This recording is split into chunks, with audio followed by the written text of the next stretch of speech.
예, 이 수락산 살인 사건을 둘러싼 쟁점들, 의혹들 저희가 세 가지로 정리를 해봤습니다. 자, 먼저 첫 번째 포인트는 담담하게 얘기를 했습니다. 잘 모르겠습니다.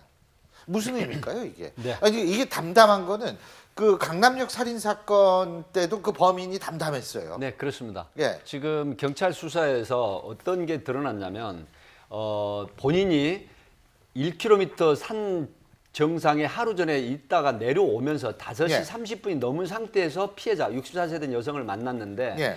사실은 이 여성을 상대로 돈을 뺏으려고 했다고 진술을 한 겁니다. 예. 그런데 이 여성을 흉기를 겨누고 협박을 했는데 이 여성이 갑자기 사람 살려요 하고 소리치니까 그때 6회 내지 7회를 치명상을 입혀서 살해를 했다라고 하고 살해 이후에 호주머니를 뒤졌는데 돈이 없었다 이렇게 진술했거든요. 그래서 경찰은 결국 살인죄에서 강도 살인죄로 지금 전환할 상황인데요.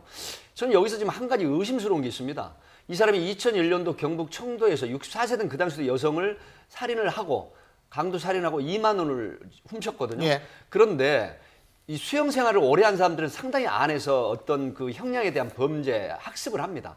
그러면 일반 살인 사건 같은 경우는 5년 이상 사형 무기고요. 예. 강도 살인 같은 경우에는 형량이 사형과 무기밖에 없습니다. 예. 무기징역. 그런데 지금 이런 얘기를 하는 것은 이게 지금 기자들 인터뷰에 어떤 증세가 사실 있는 게 아닌가 하는 의구심이 있는데 누나가 5월 12일 날 안산 신경정신과 병원에서 조현증 증세로 치료를 받았다고 하는 부분은 지금 누나가 경찰에서 치료를 받은 게 아니라 누나가 그러니까 데리고 누나가 갔죠. 대동을 해서 예, 예. 이 김학봉을 예. 치료를 시켰다고 하는데 예. 조현증 증세로 치료를 했다는 것이거든요. 그런데 현재 경찰 수사로는 이게 확증된 게 없습니다. 확증된 건 없다. 네. 그런데 제가 김학봉과 강남역 살인 사건 피의자 한번 그걸 비교해 보는 저희가 CG를 만들었었거든요. 그거 한 번만 보여주시겠어요? 자, 이게 범행 대상은 모르는 여성이라는 게 공통점이에요. 범행 수법도 흉기로 살해했다는 거, 뭐 잔인하게 해서.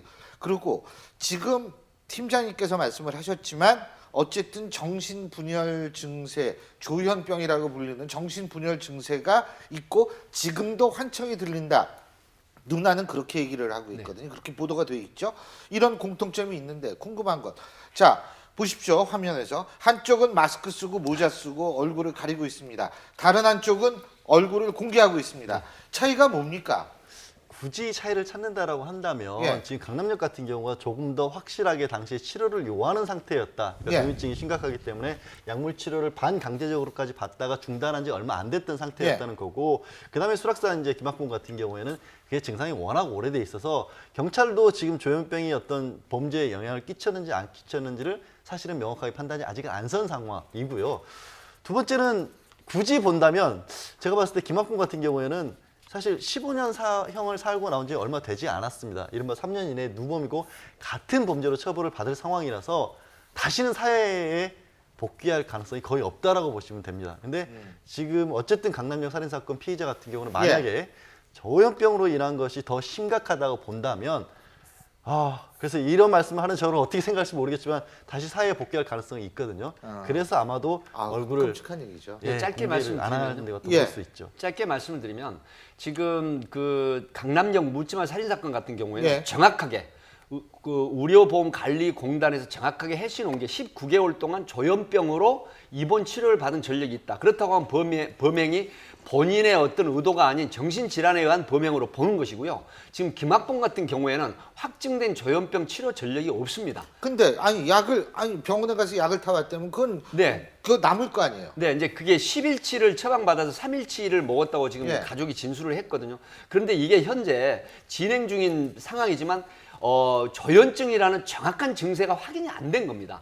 그렇게 돼서 결국은 정신질환에 의한 범행이냐, 정신질환에 의한 범행이 아니냐 약은 그럼 차이가 뭐예요? 있습니다. 그럼 약은 근데 약이 아니라 이런 게 있습니다. 아까 잠깐 수사 과정에서 지금 김학봉에 대해서 얘기를 했던 게 분명히 가서 피해자의 몸에 상처나 이런 걸 봐서도 강도로서 돈을 뺏으려고 협박을 했고 그 과정에서 몸에 일정 부분 상처도 입었습니다. 그러니까 살인을 처음부터 계획했던 건 아니고 돈을 빼앗으려 했던 의도가 분명히 드러나 있거든요. 근데 강남역 살인 사건은 아시겠지만 이 어떤 뭐 이성적인 어떤 범죄 근거 자체가 없는 거예요. 자기를 여성들을 괴롭히려 했다는 그런 것이 있어서 이른바 이쪽 같은 경우는 묻지마 범죄로 취급이 되는 거고 김학봉 같은 경우는 명백한 강도 살인이라고 보고 있어서 더 죄질 같은 게 안 좋다고 본 거죠. 근데 이 부분이 중요한 게요. 우리 조현병이라고 얘기는 정신분열을 앓고 있는 분들이 어느 정도 위험한가 이런 부분에 대해서 우리가 불필요한 편견을 또 가질 수가 있는데 대검찰청 범죄분석 보고서를 보면은